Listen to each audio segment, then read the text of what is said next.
Hello and welcome to this next Western Civ lecture. We're going to continue talking about the history of Rome, with a particular focus today on the history of Christianity within that empire. There are a few themes to be addressed in this presentation. First of all, we'll spend a fair amount of time talking about the history of Christianity, just as we've addressed other religions like Greek mythology and the Egyptians and the history of Judaism. We'll also look at several events in the late history of the Roman Empire. Finally, we'll address the fall of Rome and some of the factors that led this great empire to come to an end in 476 AD. Before we get started with the presentation, I wanted to address a few things. First of all, the history of Christianity and its study can be controversial. It doesn't seem like it's controversial to address things like Roman mythology or the Egyptian myths and things like that. But when it comes to Christianity, with so many Christians living within the United States, it can be controversial. Secondly, I need to tell you my own bias, just for full disclosure. I was raised Catholic, and I attend a Lutheran congregation today, and I'm pretty involved in it, so that's where I'm coming from. However, one thing that is very important to note is that I'm an historian, and in this class, we're not going to talk about Christianity from a faith-based perspective, strictly from an historical perspective. That's the approach that we'll take. So I think we'll go ahead and get started and look at some of the key events that shaped the early history of Christianity. To begin with, Christianity actually had its origins in the Jewish faith, because according to Jewish tradition, one day a Messiah would come. You may remember this slide from lecture number 2. It identifies several unique qualities of the Jewish faith. If you look at the last one, followers of Judaism believed that one day a Messiah would come. Well, Christians believe that Jesus was this Messiah. Based upon writings in the New Testament, it's believed that Jesus was born about 4 BC. He led an uneventful early life. However, about the age of 30, he started a ministry. He had a unique message. Poor people and anyone else could be saved. He also talked about a golden rule, which established a new set of ethical standards. You should treat people the way you want to be treated. One of the teachings attributed to Jesus took place as the Sermon on the Mount, and it included the Beatitudes, where he reportedly identified that the blessed are the poor in spirit, the meek, those who hunger, the merciful, along with the peacemakers. There were others as well, but this hit at the core of his message, that anyone and everyone could be accepted into his ministry. Jesus and his teachings were seen as subversive to the authority of the Roman Empire. Therefore, he was put on trial and executed. It's believed that his execution took place around 29 to 33 AD. His followers then later claimed that he rose from the dead 3 days following his execution. One of the key sources for studying the early history of Christianity would be the New Testament. There are a variety of sections in it, but one of the most important would be the 4 Gospels, attributed to Matthew, Mark, Luke, and John. 1800 years ago or so, there probably were about 20 in circulation. However, those 4 Gospels are the ones which are accepted today. Another important segment in the New Testament would be the writings of Paul, and I'll talk in more detail about him later. Historians take a bit of a different approach to the study of these documents than ministers. So what I'd like to do next is I'd like to critically analyze these documents just as an historian would. 3 of the Gospels are described as the so-called synoptic Gospels because they're meant to be read together. The first, which was written chronologically, at least as far as historians believe, would be the Gospel of Mark. This was written about 65 to 70 AD. The goal of this gospel is to write a biography of Jesus. It was written when many of the disciples were still alive, so it's possible that it could have been contradicted. The next of the Gospels would be the Gospel of Matthew, probably written about 85 to 90 AD. The goal of this gospel was to convert Jews into Christians, and it spends a lot of time fulfilling many of the Old Testament prophecies. The Gospel of Luke was written next. Luke may have been a doctor. The goal of this gospel was not to convert Jews, but to convert non-Jews to Christianity. Several of the verses included in Luke's Gospel were taken word for word from Mark and Matthew. That's why they know that Mark's Gospel, as well as Matthew's, was probably written first. The last Gospel to be written was the Gospel of John. It might have been written as early as 900 AD, but it could be by 100 or even later. The goal of this study wasn't to write a biography. Instead, it was a theological study with Jesus described as the Redeemer and Creator and Son of God. In some places, the Gospel of John contradicts earlier Gospels, which has prompted some to question the authority of the Gospels themselves. One area where there are some contradictions involved the last words that Jesus spoke. Both Matthew and Mark wrote that Jesus' last words were, my God, why have you forsaken me?" Luke's was somewhat different. It was, "Father, into your hands I commend my spirit." For John, it was simply, "It is finished." Another area where there are some contradictions would be the discovery of Jesus' missing body at the tomb in the days after his execution. Matthew wrote that Mary Magdalene and the other Mary was there at the tomb. Mark wrote something similar and wrote, Mary Magdalene and Mary, the mother of James, and Salome were there. Luke wrote that the women were there. John was very clear. Mary Magdalene was at the tomb alone. Taken collectively, historians do point out that there are some contradictions within the different Gospels. However, they tend to be fairly minor. And one should also keep in mind something else. Historians would use texts like the Iliad or the Odyssey to come to a better understanding of Greek mythology and Greek society. Yet they wouldn't take everything within those stories literally. The same would be true for the New Testament. By looking at the New Testament Gospels and the writings of Paul and others, they can come to a better understanding of the early history of Christianity, even if they don't take everything literally word for word. We'll go ahead and switch gears a little bit now and talk about the spread of Christianity to different parts of the Roman Empire. Possibly the person who influenced the spread of Christianity more than anyone else would be Paul of Tarsus. Originally, he was known as Saul, and he was a persecutor of Christians. He was a Jewish rabbi, and he criticized and persecuted followers of Christianity. However, he made a trip to Damascus, and he had a conversion experience, and he eventually traveled throughout the entire Roman world, spreading the teachings of Christianity.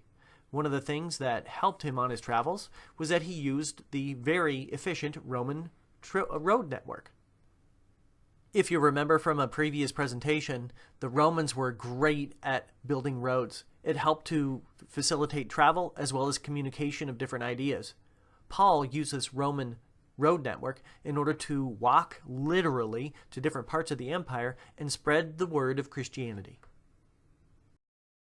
Another thing that facilitated his spread of Christianity would be the use of a trade language commonly known as coin. This enabled him to communicate with people throughout the entire Mediterranean. Paul may have been Jewish, however, he preached to Jews and non-Jews alike. Much of his writings also were quite important, and they survive today. He wrote to Christians all over the Mediterranean world, where he outlined or clarified some religious doctrines of some sort. Much of his writings are included in the New Testament. This map identifies areas where about 10% of the population was made up of Christians. Notice there aren't a lot of Christian enclaves in this map. By 200 AD, Christianity was still considered to be a very new and small religious sect. Initially, Paul was a persecutor of Christians, while in later years, other Romans also continued this persecution. The Romans persecuted followers of Christianity for many reasons. First of all, critics labeled them as atheists. They weren't patriotic. The reason why is because followers of Christianity believed in only one God, and they would not worship the Roman gods and goddesses. That seemed to many Romans to be very unpatriotic. The followers of Christianity also seemed to have odd religious practices as well. Because they faced criticism from Roman authorities, many Christians began to worship in catacombs, literally underground, in the places where the dead were laid to rest. This is where many Christians practiced their religion. One of the rituals involved in early Christian religious services involved a recreation of the Last Supper. In this Last Supper, Jesus reportedly told his followers to eat bread and to consider it part of his flesh, and to drink some wine and consider it as part of his blood. Followers of Christianity were often referred to as cannibals by the Romans, who were unfamiliar with this religious ritual. The image here shows a portrayal of the Last Supper from a catacomb from the 4th century. Here's another interpretation of the Last Supper, this one by Leonardo da Vinci. I'll talk about this in more detail in a later lecture. Christians faced harassment, but then there was a great fire in Rome. It destroyed many buildings in 64 AD. The Roman Emperor Nero blamed Christians for the Great Fire, and this increased the persecution of Christians. The image on the right shows a mosaic of a Christian being fed to the tigers and lions. On the right, we see an icon from Russia. This portrays Saint Stephen, who is believed to be the first Christian martyr. This was located in a cathedral in the city of Moscow. A fish began to emerge as a symbol of early Christians. If you were to take the first letters in the Greek alphabet of the word fish, they could be used to spell Jesus Christ, Son of God, Savior. Now that we've explored some of the early characteristics of Christianity, I'd like to look at some events in the later history of Rome. I'd like to begin with the Roman Emperor Diocletian. He's shown here on a coin. His reign began in 284 AD. This map identifies the areas controlled by Rome in the later empire. Look how vast it was. The entire Mediterranean, including North Africa, what's now the Middle East, as well as Greece, Italy, Spain, France. All of those regions were controlled by the Romans. Diocletian developed a unique method to try to address the vastness of the Roman Empire. A series of reforms were implemented by Diocletian in order to try to address a range of issues. The first reform dealt with political reform. The empire was so vast, he subdivided it into 4 geographic regions.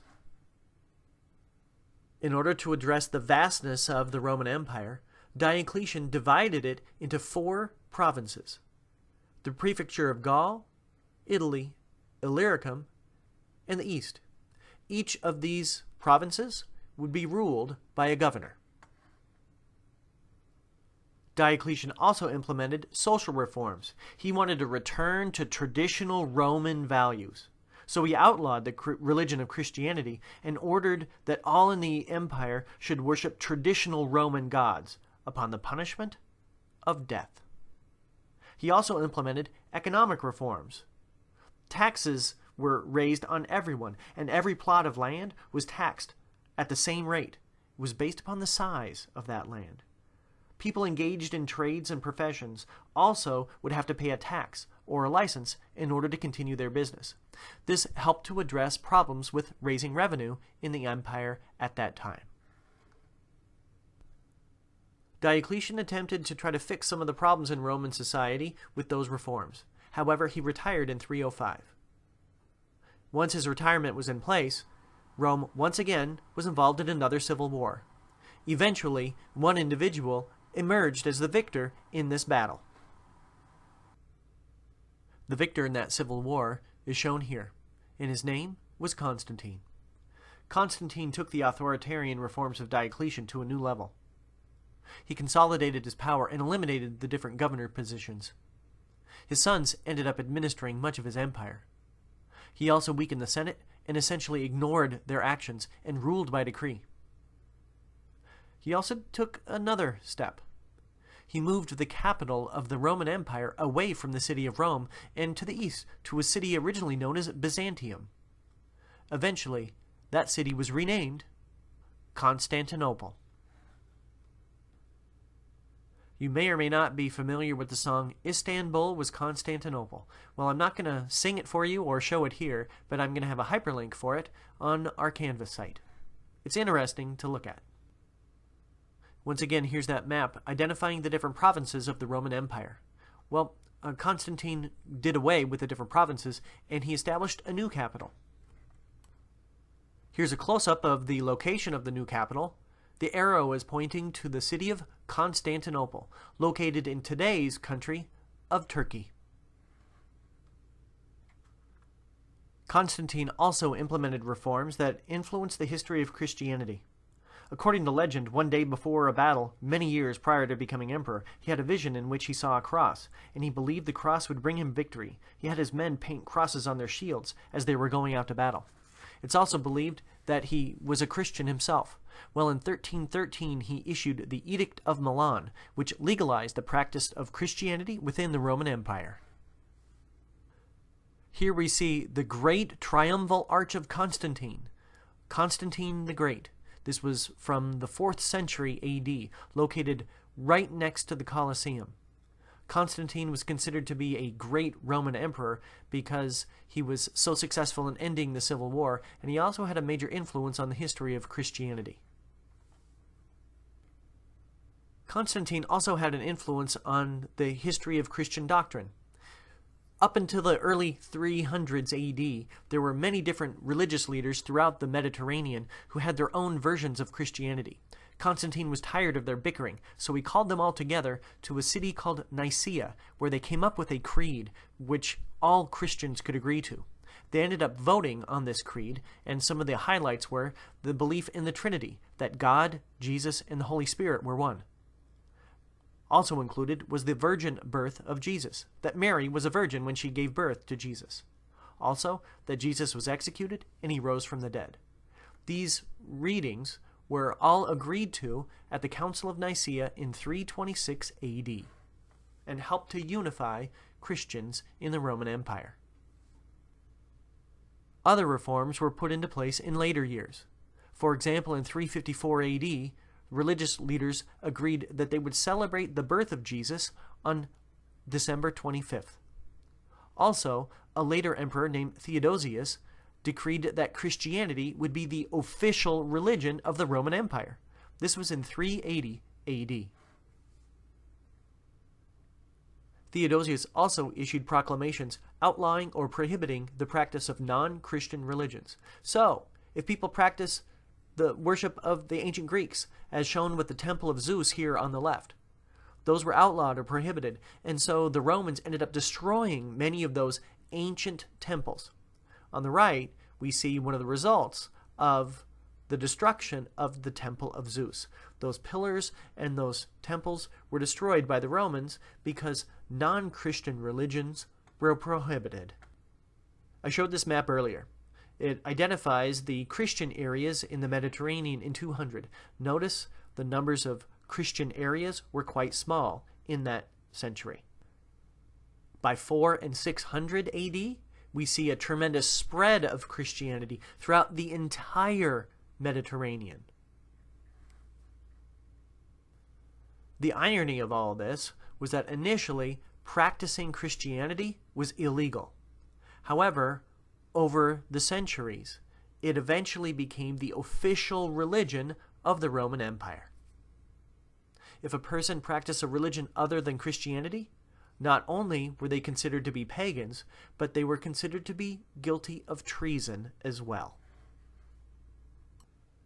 The Roman Empire stood for about 600 years. However, eventually, it fell. Most historians point to the year 476 as the end of the Roman Empire, because that's when the Roman leader in the city of Rome was forced to step down from power.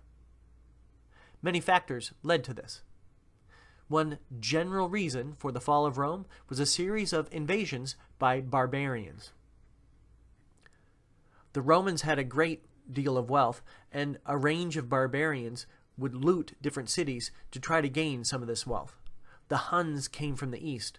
The Goths came from the north. After decades and centuries of these invasions, the Romans began to weaken. Another related factor to these invasions by barbarians was the fact that the Roman army wasn't what it used to be, and the quality of the soldiers and the quality of their weaponry declined over time. You may remember this slide from earlier this semester. Traditionally, Roman soldiers were the best trained and best disciplined. Cowardice was an unforgivable sin. Well, the soldiers traditionally also received very little pay. In a way, the Roman Empire was a victim of its own success. Initially, compensation was the war loot. Well, there was less loot to be uncovered over time, and it became very difficult to try to encourage people to serve in the armed forces. They ended up having to pay a lot of these soldiers rather than wanting to be part of the army and to have this tremendous patriotism. The Roman soldiers and the quality of the Roman soldiers declined over time. Some historians have identified another factor as bread and circus. Just so happened that people wanted the games, they wanted the free food, they wanted the gladiator fights. They didn't want to work anymore.